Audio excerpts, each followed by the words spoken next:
Jain friends, I'm Major Gaurav Arya and you're watching the Chanakya Dialogues English. Apart from this very vague advisory, they never provided him with any physical security. So was Nijjar actually being set up to be killed by some jihad and Ghazwa-e-Hind nonsense that you keep on feeding to your population? The world is not going to buy it. Just shut up, tie up all the loose ends and get to work. Jain friends, I'm Major Gaurav Arya and you're watching the Chanakya Dialogues English. Like this video, subscribe to our channel and don't forget to press the bell icon. Now, a few startling facts have come to light. And this whole Nijjar murder thing is getting murkier and murkier, it seems. Now, Nijjar's son, 21-year-old Balraj Singh, claims that his father was very closely associated with the Canadian Security Intelligence Service, CSIS, which is the Canadian intelligence agency. And he said that his father had met with them many times since February this year. Many times. And then he also said that his father was supposed to meet them 2 days after he was killed, On the date Nijjar was killed, it was already a pre-planned meeting. They said that we'll meet you 2 days after. And suddenly Nijjar gets killed. So, first of all, this Canadian intelligence service, Canadian Security Intelligence Service, if Nijjar was on, and they said that he was under threat, the police should have addressed the threat. They should have actually provided him with security. All they did was they told him that don't go out, don't go to the Gurdwara, don't go to this place, that place, don't be seen in public. But apart from that, apart from this very vague advisory, they never provided him with any physical security. So was Nijjar actually being set up to be killed by someone? And we'll come to a little more of that later. The thing here is, Nijjar was a plumber. As per his resume, as per his CV, that we widely know now, he was a plumber. What was the Canadian Intelligence Service doing, having multiple meetings with a plumber? Was he someone's asset? So now what people are saying, and this is not what I'm saying, but this is all over the internet and also mainstream media, and many people are speculating. Was Nijjar a Canadian intelligence asset? Or was Nijjar an ISI asset that had gone rogue? So a couple of theories here. Number one is that, Canadian intelligence asset, not listening to erstwhile ISI masters, and ISI knocks him off. Second thing, or second theory is, Nijjar, ISI asset, but ISI already, under pressure from their own government, from their own army, that, we've been under the FATF grey list for far too long, and India is chasing us. Dr. Jaishankar is chasing us all over the world, and he's forcing people to put us back in the grey list. It'll, really break our economy, is going to cause a great deal of damage to us, get rid of all the loose ends. Hence, all these killings inside Pakistan, all these killings, which Pakistanis say the RAW has done. I don't think RAW has done any of these things. This is my personal opinion. I don't think RAW would do any of that. I think these are Pakistanis killing their assets because Pakistan does not want to face the world. And the previous cost that Pakistan paid in terms of its GDP, it paid around, to be in the FATF grey list, it cost Pakistan around $35 billion US. It lost from its GDP 35 billion. Now, Pakistan is a poor country. It cannot afford it. It cannot afford such a heavy price. So Pakistan is tying up all the loose ends, and this has, China, Pakistan's so-called iron brother, is actually forcing Pakistan, get rid of all this nonsense, tie up all your loose ends. Otherwise, we are not going to invest. See, whatever Pakistan does in the world, it's because it knows that China is standing behind its back, and China is saying, we got your back and don't worry and just carry on. So Pakistanis have that confidence. Pakistanis never have confidence on their own ability, their own money, their own nation, their own diplomacy, their own economy, nothing. It's all Chinese money that they are confident about. And it is the Chinese who has told the Pakistanis now that, listen guys, relax. Enough of this jihad and Ghazwa-e-Hind nonsense that you keep on feeding to your population. The world is not going to buy it. Just shut up, tie up all the loose ends and get to work. So this housekeeping is happening all over. It's happening in Pakistan, it's happening in Canada. And ISI is getting all these loose ends tied up. So that's another theory. The third theory is the Canadian theory, in which they said that actually Raw bumped off, this guy Niger. But then again, you say, why would Raw bump off a plumber?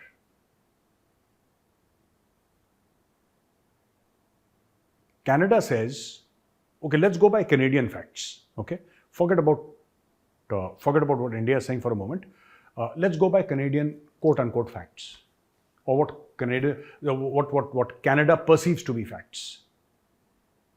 A, Canada says Niger is innocent.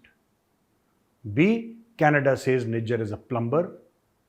C, Canada says India was responsible for Niger's killing. If all these statements of Canada are true, someone must ask the Canadians, why in God's name would India kill a Canadian plumber? Risk our diplomatic capital, a country that has just hosted G20, hosted BRICS, a country that is being, quoted by the biggest powers in the world, which has become a diplomatic heavyweight in its own right. Why would it tarnish its own image in trying to kill a Canadian plumber? For what? Now, the Canadians say that because he spoke for a free Khalistan. That is the Canadians' logic, that Niger spoke for a free Khalistan inside India, and therefore, but many people do, many Khalistanis do, in fact all Khalistanis do, and there are thousands of them. So technically there should have been thousands of deaths. Why just one or two? So I don't understand this Canadian logic. Anyway, so here is the news, and they say that the sources said the decision not to provide him security showed that in some way the Canadians also supported ISI and gave access to Niger's killers, further going slow with investigations. So, they went slow with investigations. Niger was under threat. They actually gave the green light to his assassins or his killers that, okay, there is Niger, off him. Yeah. So they offed him. This is one theory and this is one theory that intelligence agencies in India are pursuing. They're saying that, you know that this guy's under threat and yet you're not giving him protection. And you're saying he's an innocent plumber and then he gets killed and you're saying that there are too many loose ends in Canada's argument. All right.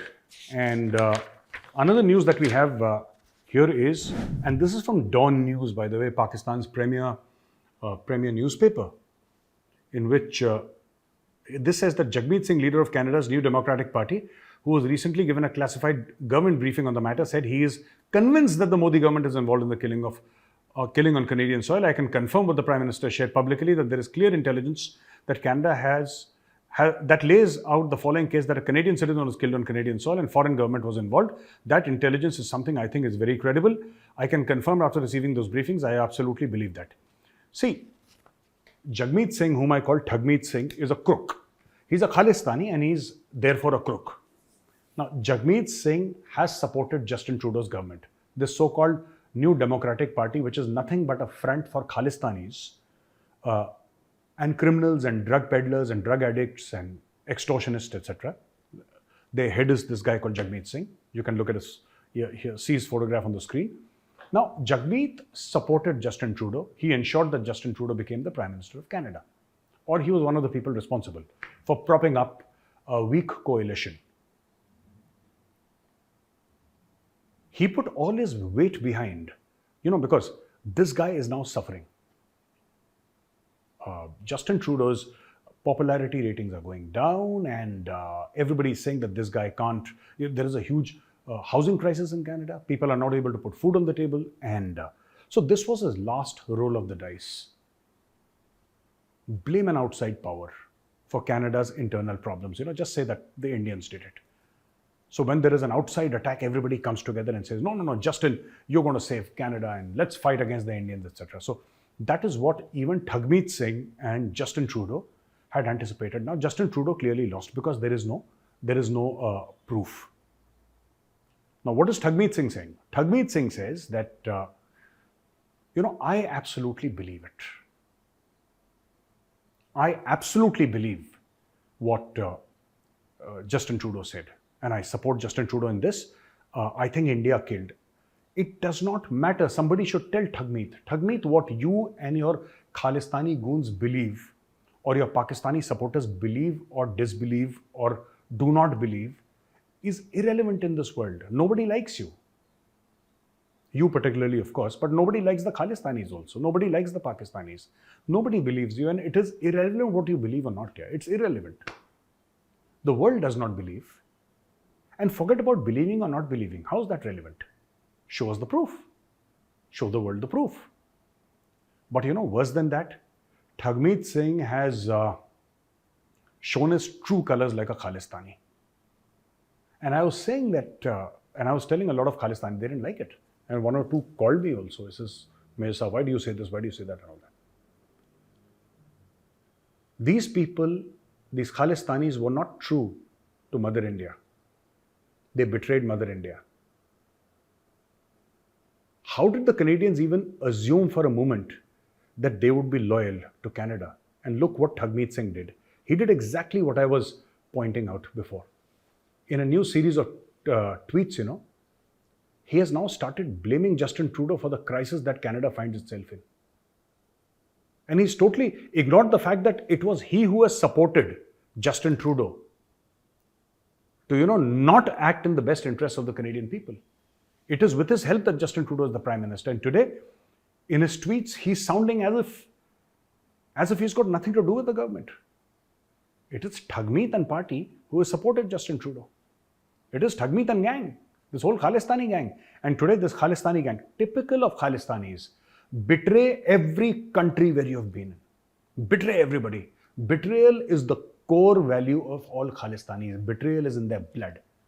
Khalistanis have betrayed everybody. They betrayed India, right?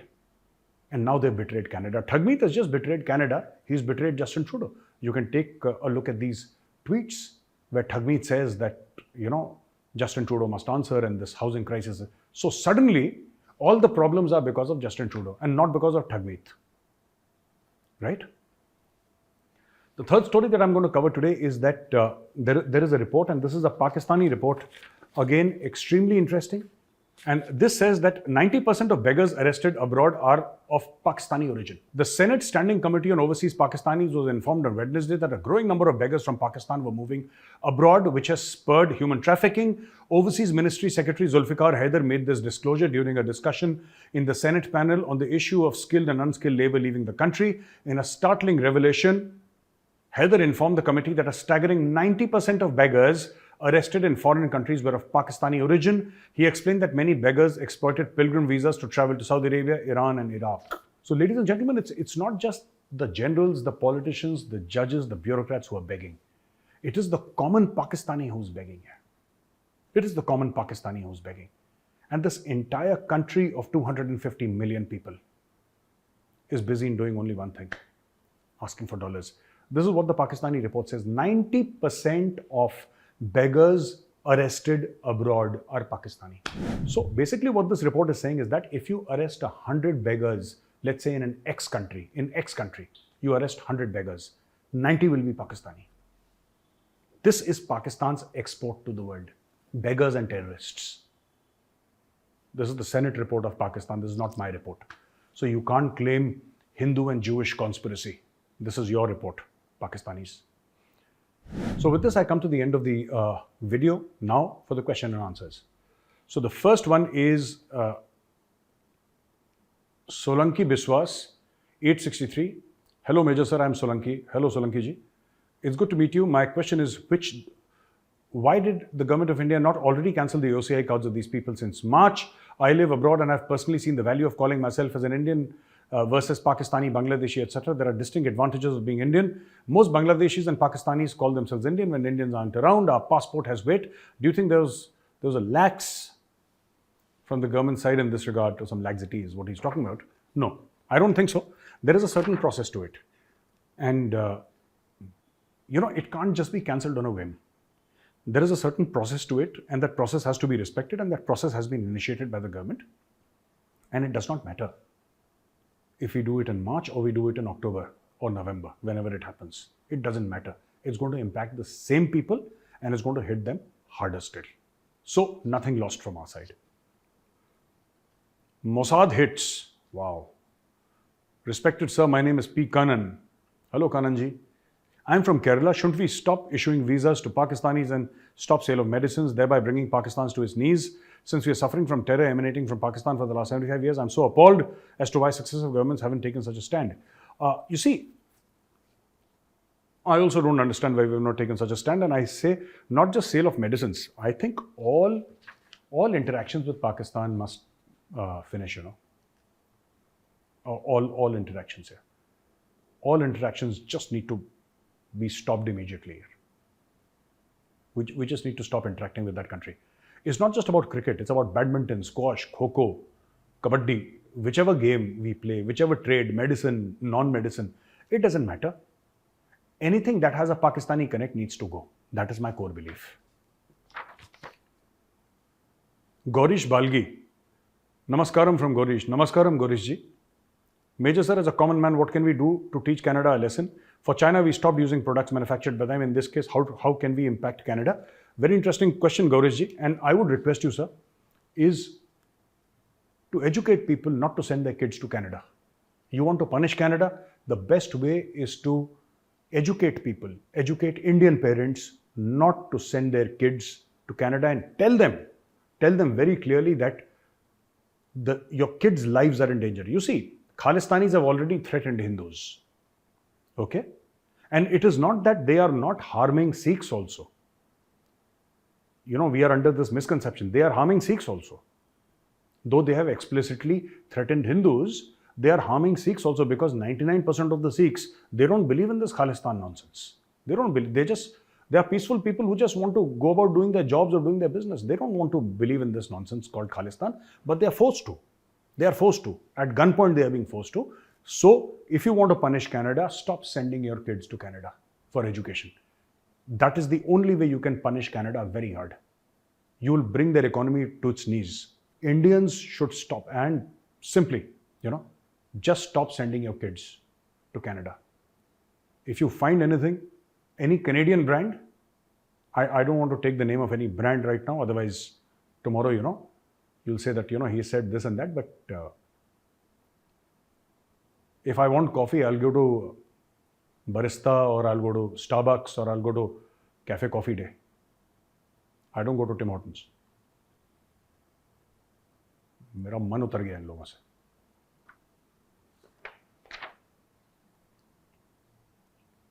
Atul S. Bhatt.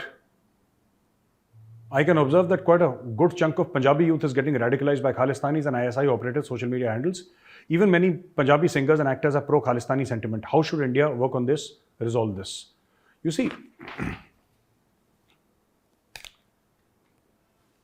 as far as de-radicalization of youth is concerned, I think this is something that the Punjab government and the central government, must be hand in glove. And this narrative, okay, wrong has happened in Punjab. Nobody is denying it, and I'm the first. I'm witness to 1984 riots. I've seen them. I was a school kid, and I've seen Sikhs, being chased and killed. I've seen with my own eyes, and it is a horror that I can never forget.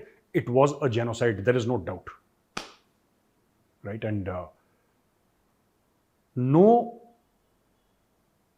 right-headed guy can ever support such a thing. And everybody who's found guilty, and we've been too lax. This has been dragging on for too long. 1984 and today, 2023.